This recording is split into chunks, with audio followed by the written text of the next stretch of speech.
Thank you so much for joining us tonight. My name, welcome again, is Shannon McManus. I am the Director of Professional Learning with the Youth Engineering Solutions curriculum that we create here at the Museum of Science in Boston.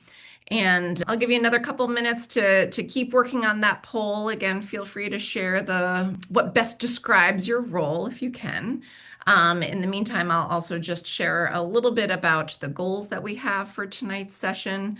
So I'm hoping that by the end of our hour together, we probably won't go the whole hour, but I'm hoping that you feel confident in selecting and facilitating our STEM events activities to use in family and community settings, and also to understand how the activities really do support high quality STEM experiences at events and different family STEM nights. So let me first just end the poll. Let's see who's in the room here with us. So I will share our results with you all so you can see that we've got folks who are here from library, community organizations, Museum of Science people, staff. We've got school and district educators and some out-of-school time folks. And you might have an other in there. We do have an other, but yeah, we've got some team leaders. So I appreciate again everybody who is here, and I'm hoping that the resources that I'm going to share today are really relevant for folks in all different kinds of settings. So I'm excited to share these resources tonight. So tonight I'm going to just do a very, very quick introduction to Youth Engineering Solutions, just in case we have some new folks in the room here. We'll talk a little bit about the benefits of doing STEM in diverse settings, and then I'll give you, kind of what I'm sure you're all here to see. Is this a preview of these new resources that we have, an overview of our Yes STEM events. We'll talk a little bit about how they're a new resource for us, but they still align with our same Yes values. And so we'll talk a little bit about that. And then again, I mentioned that we'll have time for some Q&A and we will wrap up. So again, we are Youth Engineering Solutions. We are based out of the Museum of Science, and our mission is really to create the next generation of problem solvers. So we were formerly known as Engineering is Elementary. So we have 3 decades of research and leadership in STEM education, and we're used nationally all over the country. We have about 800,000 students using our curriculum, 30,000 educators using our curriculum, and we've traditionally developed resources for in-school educator-led learning experiences. We've also now, moved beyond the in-school curriculum. We have a lot of out-of-school and enrichment resources, really all the way. Our preschool curriculum, our We Engineering curriculum is for our youngest learners. We have in-school elementary, in-school middle school, and enrichment, kind of our out-of-school curriculum for all of elementary and middle school. So we have a lot of resources that are all free for download with material kits available for purchase. So again, just very quickly, we strive to have students engage in really authentic problems. So all of our curricula are really trying to solve problems like plastic pollution or declining bee populations or keeping medicine coolers cool. So really trying to solve real world problems. All of that is based on the engineering design process. And so again, we are typically educator-led curriculum that are about 5 to 9 lessons of 45 minutes each. They're all structured around this engineering design process, and we have lots and lots of resources available for download. But what I want to talk about tonight is the fact that these resources are extremely valuable to so many folks, and we hear every day how useful and engaging those in-school and out-of-school resources are for educators. But what we've also heard from folks is that there is a need, and there's a need that we are very excited to be able to fill now, and that is the fact that parents, teachers, STEM coordinators, librarians, people are really seeing that schools and community organizations need these kinds of high-quality STEM experiences outside of the classroom, kind of beyond the classroom, beyond that traditionally educator-led experiences. Our Yes STEM events are designed to really fill that very specific need for folks. And so, really, we want to start involving families and caregivers and making these STEM experiences more of an outside of school wall experiences for folks. And I'm going to launch one more poll just to get your thoughts on what you see as benefits for involving families in STEM learning. So let me just launch this new poll. So I've got a couple examples. What do you think the biggest benefit of involving families in STEM learning is? Do you think increased youth engagement, stronger STEM identities, skill development? So feel free to just jump into that poll and share your thoughts on what you think some of the benefits are for getting families more involved in these STEM learning experiences. So I'll give you another couple of seconds here. We've got some more people who have joined us, so hopefully we'll get a couple more responses here. And you can actually choose as many as you want here. So we know that there's a lot of evidence to show that STEM learning in diverse settings is beneficial for youth. And so we're really trying to expand the places where students have access to STEM. So I'm going to end the poll real quick. We'll see what folks think. So you can see here that a lot of folks think that the biggest benefit of involving families in STEM learning is to really increase student engagement, to have stronger STEM identities. And we've seen that actually in both students have stronger STEM identities, but also caregivers, families and parents, and any kind of caregiver walks away from STEM activities with a stronger STEM identity. We see a lot of skill development and career awareness. And this last one is really important too, that I'm seeing here, is this access and equity. We know that not every student has access to high quality STEM experiences in school or even in after school settings, and that these kinds of STEM events that they might be exposed to in various community centers is really important. Oh, and thank you. So some folks that said other, feel free to drop into the chat. Building family connection. Yeah, I think that is also a really important one as well. So thank you so much for your participation in that poll. I'm going to share some of the things that we've thought about and know from some of the research that we've done is that, it really does connect this STEM learning in diverse settings. And we'll talk about what that diverse settings means in a moment, but it's beneficial for youth because it really does make some of that learning more connected, deepens that. We see a lot of increased engagement and interest. The skill development, students, have more exposure to these kinds of experiences and therefore more opportunities to develop some of the STEM skills that we want them to be developing. And also this idea of a diverse STEM network. So we know that, having these role models was really important for youth at these critical times. And, it's nice to have someone beyond just your educators or your teachers providing some of these experiences. So giving opportunities to make some different and diverse support networks. And also we've seen the STEM identity, students and youth and caregivers walking away from STEM experiences, having a bigger career, larger career awareness, and also really seeing themselves as engineers, seeing themselves as STEM people. So when you can kind of collaborate together as with your family and create something together and engineer together, we see their identities start to shift, them start to think a little bit more of themselves as STEM people. And one of the most important pieces for why we've created this is to just have more access. So there's a critical need we're finding for folks to have these kinds of experiences outside of the school wall. So one more poll question, and I'm loving this. A lot of students saying, some of the comments we have in the chat of students saying that their parents emphasize the importance of STEM, but they don't really feel connected. And so, yeah, we really do hope that having this kind of common experience with families and caregivers really provides them this opportunity to feel connected to STEM. So I just wanted to, before we start talking about these diverse settings, I just wanted to get a sense from you all.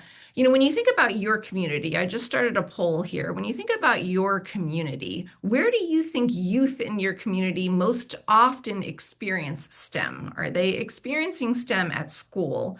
Are they experiencing STEM in museums or science centers? Are they, exposed to it at libraries or after school programs? So where do you see your youth in your communities having this access to STEM? I think some of you mentioned their parents emphasize the importance of it. Is it at community events, after school programs? Do you have business or industry partners in your community who can come in and support your youth with some of these kind of STEM experiences. And of course, if you say other, feel free to drop in. I would love to see some other ways that youth in your community are exposed to STEM and really have high quality STEM experiences. Oh, Girl Scouts. Yes, of course, Girl Scouts and Boy Scouts. Great. So, all of these, thank you so much for participating. I'm going to share the results in just one moment.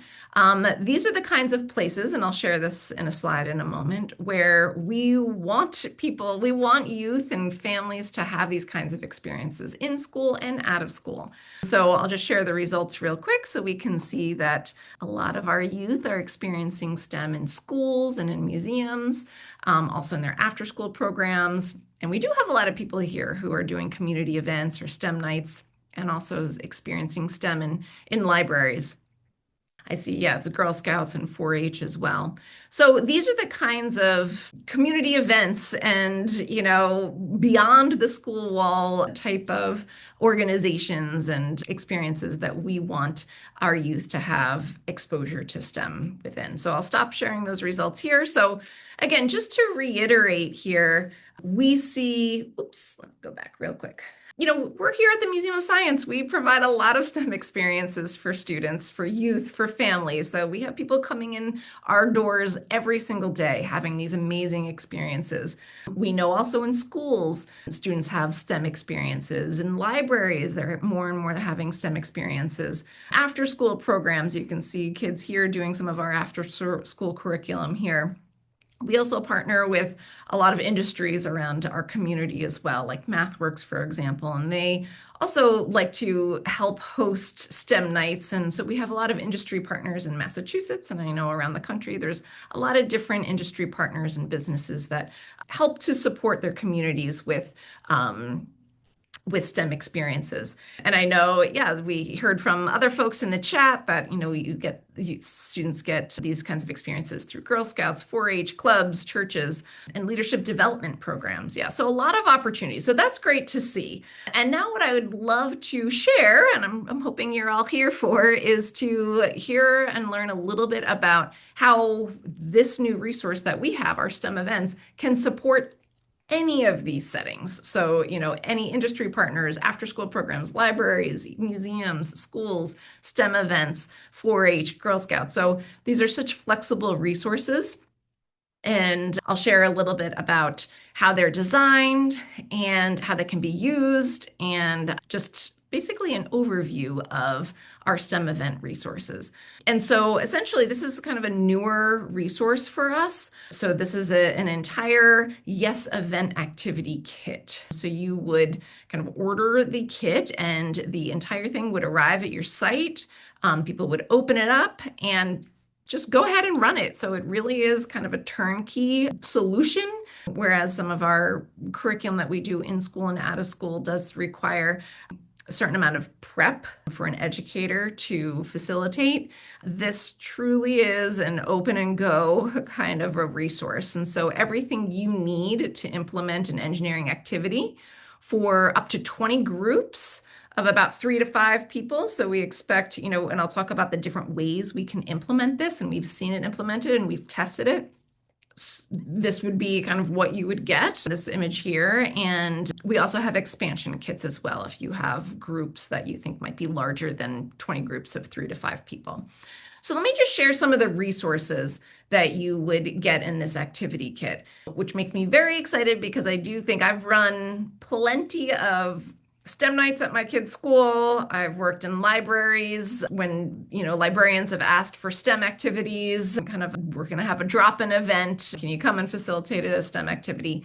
This is exactly what I need. And so you would open that kit, and I would say the most important resource and what I really love is these facilitation cards. They're kind of like instruction cards. So you can see in this screenshot that really the cards are organized by, before event, during event, and after event. So different kinds of sections. And as you can see in this before section, you basically have setup instructions. What do you need to do to get started? How do you need to set up the space? How many tables do you need to gather? Basically you want about an hour to set up your space and make sure you have your materials just pulled out of the kit and put around the room. It also provides really great diagrams and instructions for before the event of like how are you going to set up that material table. So if I need 3 tables, one of them is going to be a welcome table, one of them is going to be a material table. This is what it should look like. You're also going to have a testing station. So all of these cards and facilitation instructions really help to set everything up. Then after you set everything up, because it really is quite simple and, very easy to do, you would then start referencing the during the event facilitation cards. And these really I love these because they provide really simple prompts for facilitators. So let's say you are organizing a STEM event or a 4-H club, or you're a librarian, or you're an industry who just wants to have a table at a STEM night or host a STEM night. You would open this up and you basically just need to find 1 or 2 other willing volunteers to help facilitate this. And what's nice is you can just give one of these cards. We've got 4 copies of this during the event card that you can basically just pass to anyone who is willing to help volunteer. They don't need to worry about all the setup. They don't need to worry about the cleanup. They're just there to help guide families and caregivers and groups through this engineering challenge. And so you would hand them one of these to run the activity cards, and you would say, okay, you're stationed at the welcome table. What you need to do is read the comic on the instruction poster.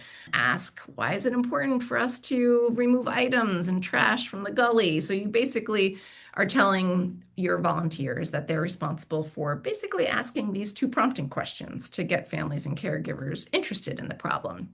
Maybe you'll assign somebody to the material table. These are the kinds of questions they can ask at the material table.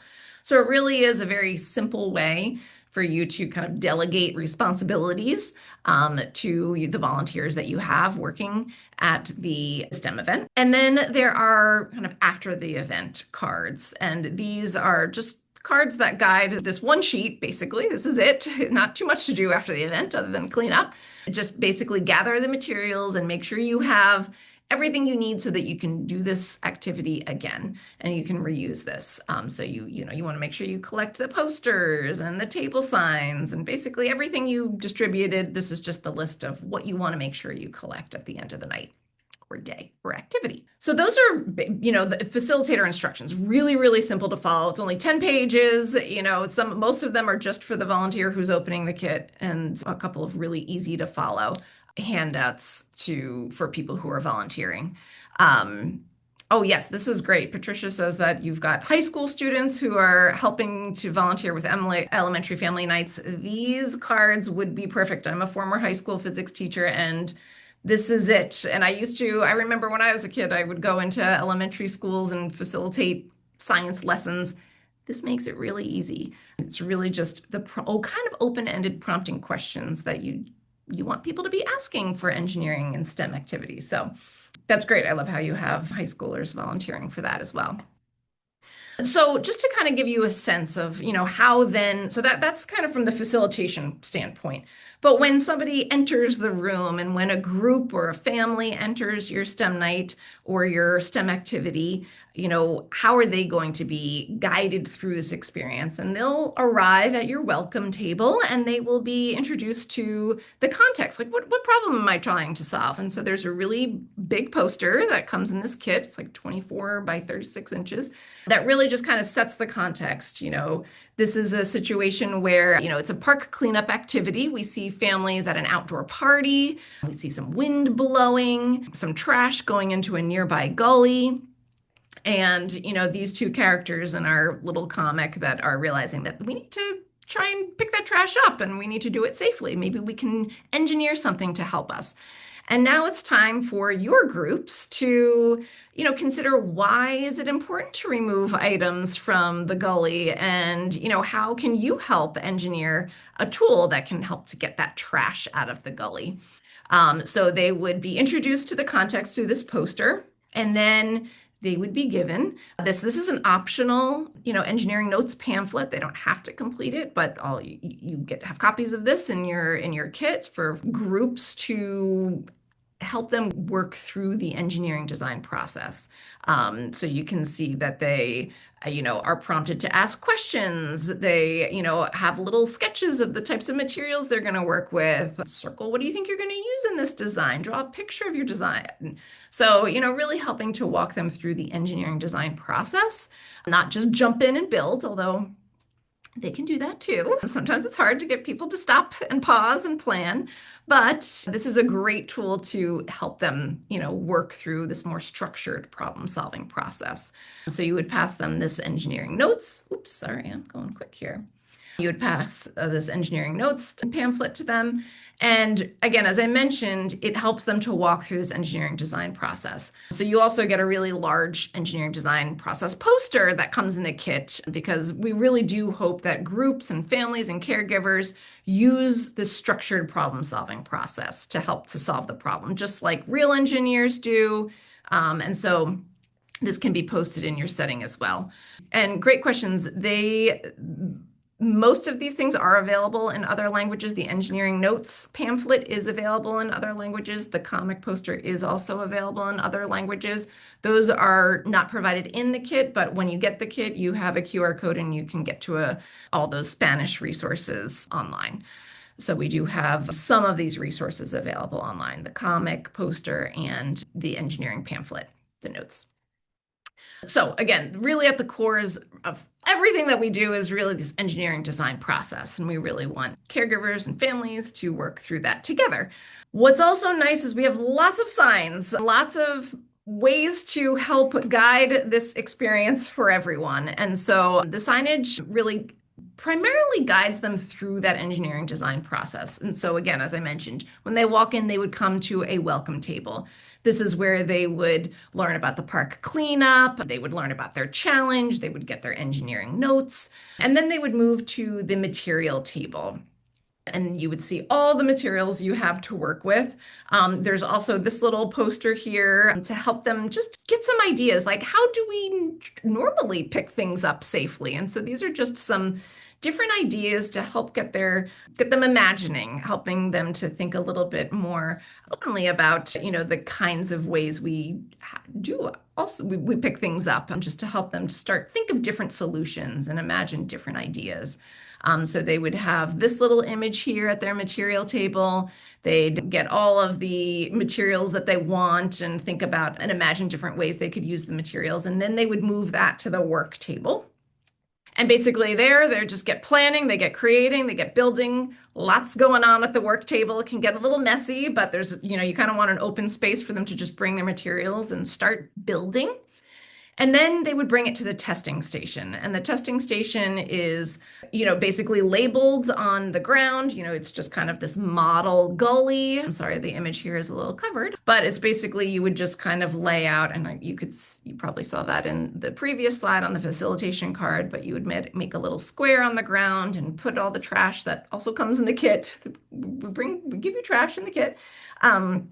Put that in the little testing station, and then they can go test. And what's great is that, they test their design by trying to pick up the trash. They could try and put it in the appropriate bin. So we have signs for trash, we have signs for recycling, we have signs for compost. If they're successful, they can try and pick up a different type of trash. So there's lots of different types that they can pick up. They can also try and pick it up from different spots around the testing station. So there's a lot of different ways to kind of differentiate the challenge for groups. So they have the opportunity to keep testing, keep improving, iterating on their design, and really making it better for different levels. Great. So that is, kind of a lot of the signage that you get to help guide groups through that process. And really, once they've done, they can iterate for as long as they want. They can spend, 5 minutes on the activity, or they can spend 30 minutes on the activity. It is totally up to them. When they are done, when they're complete, they get an engineering sticker. They've been great engineers. And so we really want them to be rewarded for that. So everybody gets a sticker for being a wonderful engineer. So the length of the session is really, I'll talk in a moment about the ways that we've tested this activity. So I'll chat about that in a moment. So thank thank you for your questions coming in. I also just want to mention again, all of these materials come in this kit. So this is, kind of what you get with that. The other thing I just wanted to mention before I go into like the different ways we've kind of tested the activity and kind of the time spans we have for, we think it will last for most people. We have all these setup videos. And so on the instruction cards, there's QR codes to access these YouTube videos that really just tell you, you can see like, this is how you would set up the welcome table. This is how you would set up the material, the work table, the testing station. So this is, again, like an example of the testing station here in this bottom panel here. And so you can see, based on where you place this trash, you can really differentiate, certain kids can grab the trash closest to the edge. Some of them can try for a more challenging type of experience. So we really do try and differentiate it or provide like really easy ways to differentiate the challenge as well. So these videos will help you to get things set up as well. This is just lots of words. All of this stuff is available in the kit. I just wanted to mention because somebody asked about the Spanish resources too. So, all the instructions are available in the kit. You will get the setup videos online. Also, the posters and signs are available in Spanish online. And the other thing available online is the engineering notes. You can have access to that in Spanish as well as an online, so you can kind of print out more if you need more. And then we also have slides. So if you do have access to a projector, it will project kind of that comic, the context, and just the engineering challenge. So that is also available online for you as well. So to kind of talk a little bit about like the length of time that it might take to facilitate this. Well, first of all, we, really do just want volunteers to feel confident. We support this event, supporting the event. We have the instructions, the kit materials. Really all you need is the tables and the volunteers. And so each challenge, includes these differentiation options for different ages and abilities. So really the challenges are designed for about ages 6 to 12, but during testing, kids from ages 4 and up can really engage in the challenge. Typically around age 4, you do need help from a caregiver. But really, you can just jump right into the activity and start creating, or you can, work through that engineering design process. So depending upon your event, you can make it, I'll talk about this in a moment, more of a guided sort of activity, or just like a drop-in type of experience. So we'll talk about that in a moment. But again, we really do, depending upon the needs, depending upon the setting, they can, jump in, or they can really slow down and sketch their plans and really think through the engineering design process. And as I mentioned, the testing stations really include multiple options for everyone to feel success that's really within their reach. And so, we really do encourage youth to like observe their results and refine their designs and retest. So we really want to reinforce this idea of like persisting in problem solving. So the two main ways that we've tested this STEM events, and we've seen a lot of success with the STEM event activity, is the first one is in this drop-in kind of event. And so we know, we've heard from so many schools that we're having a STEM night, what can we do? And a lot of the activities that we have already written are more, curriculum-based and, multiple lessons. So this really is an experience where groups can just come in and drop and come and go as they please. And so we've, tested it in this kind of setting. So really the time span can be anywhere from 5 minutes to, we've seen 2 families at the event for 2 hours. And so, just this idea of iteration is so wonderful to see. But in these kinds of settings, in these more drop-in event settings, it really is kind of, the timing is really sort of dictated by the experience that the family is having and how engaged the family and caregivers and youth are. And so in this type of setting, this sort of setting where like participants can just kind of come and go as they please. It really just depends on how many cycles of iteration they want to go through, how long it takes for them to build. But we recommend it's best to have at least 2 adults facilitating this type of setting, this type of implementation. We've seen, one person really wanting to set that context. When people come to the event, when they drop by your table or your station, you would welcome them and you would share them the context and give them the engineering notebook and just kind of set them up for explaining what this is all about. And then you would have one other volunteer who would be facilitating more of like the testing station. If you have another volunteer, that's great. They can also help monitor the material table because I'm sure at some point you'll need a little cleanup. But really, the person who's at the testing station can really monitor the materials station as well because it kind of goes hand in hand. They'll test, they come back, they test and reuse some of those materials. So that's one way. And again, the timing there is really flexible depending upon the kind of engagement. So we see just more of like a STEM night where there's multiple events and multiple activities happening. The other way that we've seen this tested is kind of more in like a library type of setting where you have like a structured time. And I think that this could be up to like 45 minutes to an hour of time spent on this activity. And this is really, we've seen this basically all the participants start at the same time, again, kind of like a library hosted event.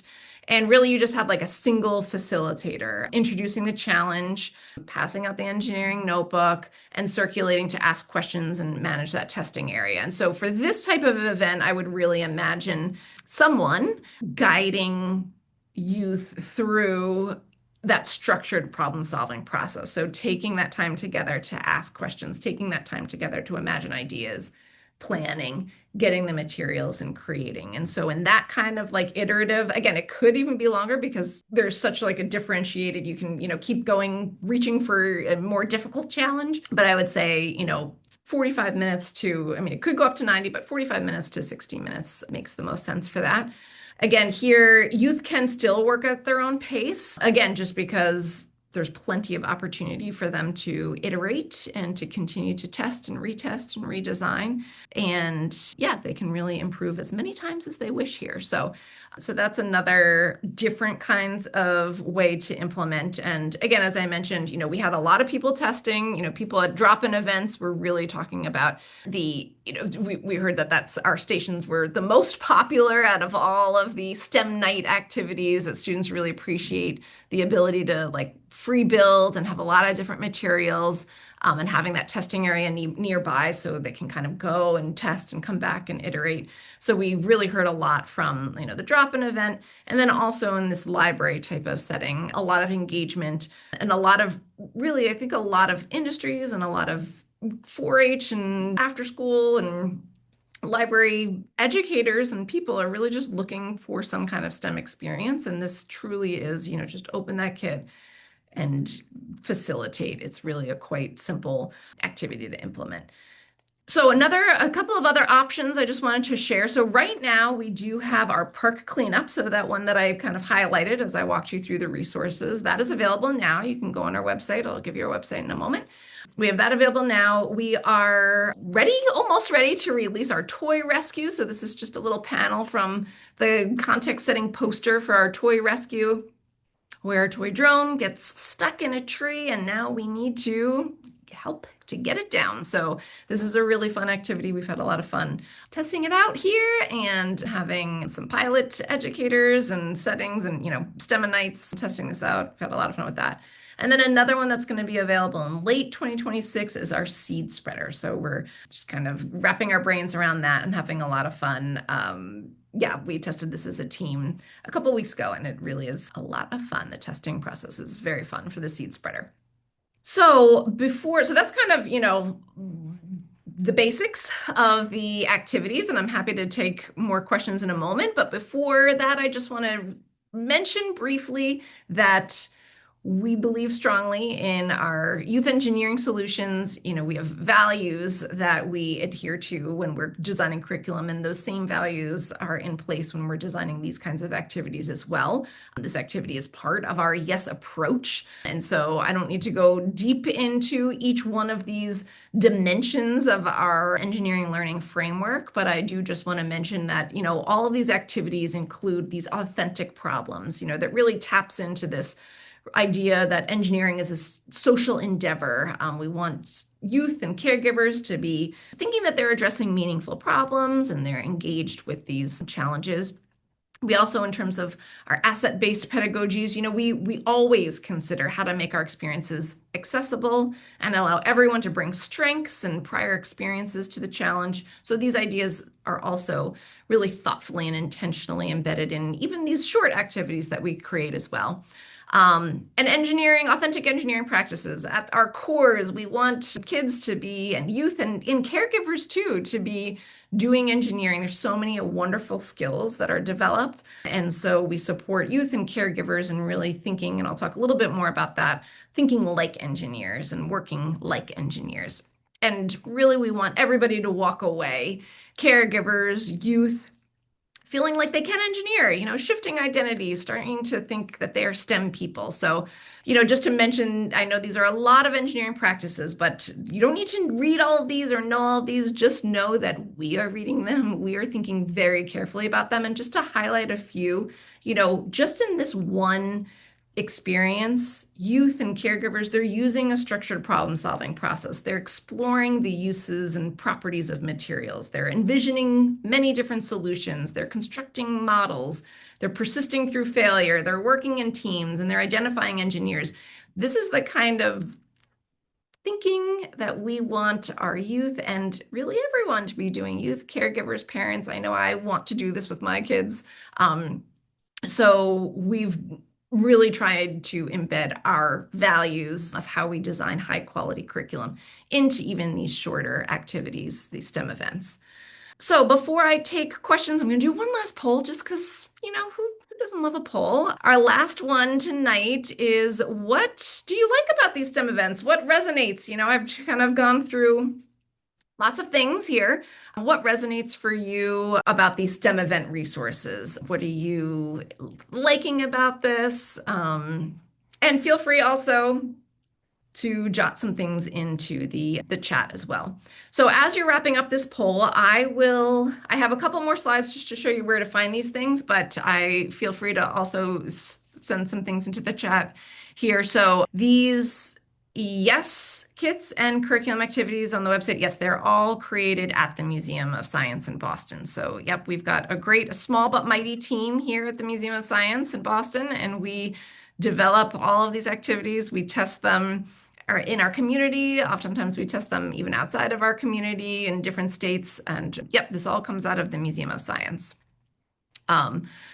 Great. So just to wrap up our poll here, what resonates most with you, I'll share our results, is this family and caregiver engagement, really getting our families to work together, our caregivers to work with their youth and engage them together in the engineering design process. And, it really is flexible. It's easy to facilitate. And we hope there's also plenty of opportunities, and these are all little tips in the facilitation guides as well, to make, more explicit community connections, like where does your trash go? So we, kind of ask if you have time to prepare and work with some folks in your community, where does your trash go? And, there's lots of different opportunities to even connect it beyond just our own STEM night or STEM event. So again, as I mentioned, everything is online at yes.mos.org. You would go to our Yes STEM event activities here in this dropdown, and then you can get those kits as well. And okay, so which kits are better for the family night versus when people come for a set amount of time? Oh, okay. Which kits are better for, okay. These are great questions. Let me get through my slides, and then I'm going to go deep into these questions here, because I'm happy to unmute you too, and we can have some conversations. But again, you can find them here on our website. I also just wanted to mention that we have plenty more workshops and webinars for you to join us. So please visit our workshops and webinars page. And just one more thing, it's at this QR code, but we have another webinar scheduled for next month, February 19th, where we'll be talking about engineering for every learner. I have 2 guests that I'm so excited to have joining me here. We'll be talking about strategies for students with support needs. And we have an educator researcher in the field and also a practitioner, educator who works in an inclusion class in DC public schools. So we're gonna have some really great conversations. So please join us for that. And you can use that QR code to see all of our webinars and upcoming workshops. Okay, so I'm going to leave that up because now is the final thoughts and questions. So I'm going to just zoom into my chat here.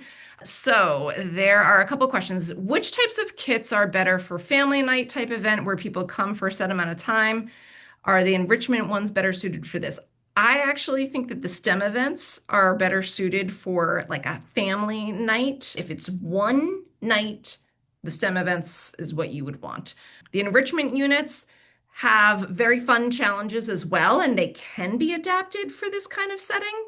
But they also have scaffolding lessons that really are helpful to be successful in a design challenge. So we've tested these so that we know youth and caregivers can be successful without having multiple scaffolding lessons. So just know that you might need to modify the enrichment units a lot in order to make that challenge be a little bit more accessible for everybody.